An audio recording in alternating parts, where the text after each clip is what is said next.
বকশীগঞ্জে নদীর পাড় থেকে অবৈধভাবে বালু উত্তোলন করে আসছে বালু ব্যবসায়ীরা। জামালপুর জেলা বকশীগঞ্জ প্রতিনিধি মোহাম্মদ ইমরান আকন্দ।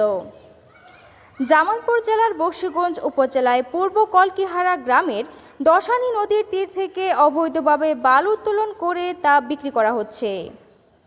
অথচ সরকার মহাপ্রকল্প গ্রহণ করে প্রতি বছর লক্ষ লক্ষ টাকার জিওব্যাগ ফেলছে নদীর পাড় রক্ষার জন্য, যার কার্যকারিতা বালু উত্তোলনের ফলে হুমকির মুখে পড়ছে। সরেজমিনে গিয়ে দেখা যায় ওই এলাকায় বিস্তীর্ণ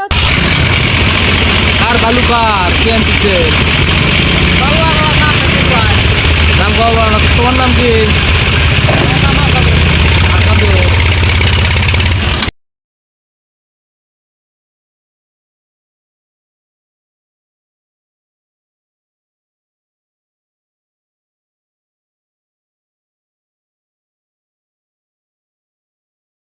অঞ্চল থেকে নদী রক্ষা প্রকল্পের উত্তোলনকৃত বালু বেকু দিয়ে তুলে মাহিন্দ্রা গাড়িতে দিচ্ছে এবং সারি সারি মাহিন্দ্রা দাঁড় করানো আছে।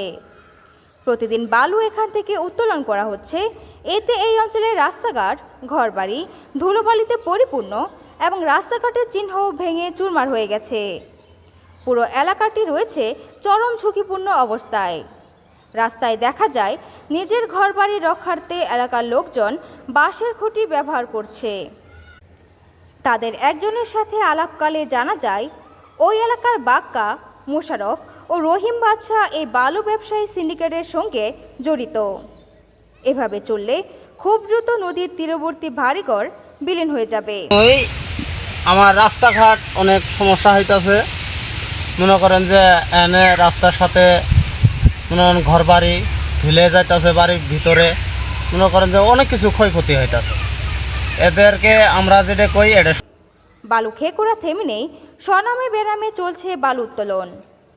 এখানে জড়িত রয়েছে দেওয়ানগঞ্জ এবং বকশীগঞ্জ উপজেলার কিছু বালু ব্যবসায়ীর সিন্ডিকেট, এলাকার কিছু পাতি নেতা এবং দালাল ব্যবসায়ী, যাদের আশ্রয় প্রশ্রয়ে নির্বিঘ্নে এই ব্যবসা চলছে। স্থানীয়রা অভিযোগ করে বলেন, এখানে স্থানীয় প্রভাবশালী কিছু মহলের জমি রয়েছে। তারা সেই সুযোগে নদীর বালু বিক্রি করে সাবার করে দিচ্ছে। তাদের ভয়ে চর অঞ্চলের মানুষ জিম্মি হয়ে আছে। তারা নদীতে কখনো ড্রেজার মেশিন বসিয়ে আবার কখনো বেকু দিয়ে নদীর বালু বিক্রি করছে নির্বিচারে। এতে নদীর বিভিন্ন স্থানে ভাঙন সৃষ্টি হচ্ছে। একই সঙ্গে কৃষিজমি ও বসতভিটাও পড়ছে হুমকির মুখে। পাশাপাশি সারাদিন ট্রাকের শব্দে অতিষ্ঠ হয়ে উঠেছে আশেপাশের মানুষ। মাঝে মধ্যে প্রশাসনের উদ্যোগে এসব বন্ধ হলেও আবার তারা সক্রিয় হয়ে ওঠেন। বালু উত্তোলনকারীদের সঙ্গে কথা হলে তারা জানায়, স্থানীয় লোকেদের কাছ থেকে জায়গা ক্রয় করে বালু উত্তোলন করছে এবং এ জায়গা তাদের। জমিতে চাষাবাদ হয় না বলে তারা বালু বিক্রয় করে দিয়েছে। বালুমহাল ও মাটি ব্যবস্থাপনা আইন 2010-এর ধারা 5-1 উপধারা অনুযায়ী পাম্প বা ড্রেজিং বা অন্য কোনো মাধ্যমে ভূগর্ভস্থ বালু বা মাটি উত্তোলন করা যাবে না। ধারা 4-এর খ অনুযায়ী সেতু, কালভার্ট, ড্যাম, ব্যারেজ, বাঁধ সড়ক, মহাসড়ক, বন, রেললাইন ও অন্যান্য সরকারি ও বেসরকারি স্থাপনা হলে অথবা আবাসিক এলাকা থেকে কমপক্ষে 1 কিলোমিটারের মধ্যে বালু উত্তোলন নিষিদ্ধ করেছে সরকার। এ ব্যাপারে মুঠোফোনে যোগাযোগ করলে বকশীগঞ্জ উপজেলার সহকারী কমিশনার ভূমি আসমাউল হুসনা বলেন, নদী থেকে বালু উত্তোলনের কোনো সুযোগ নেই।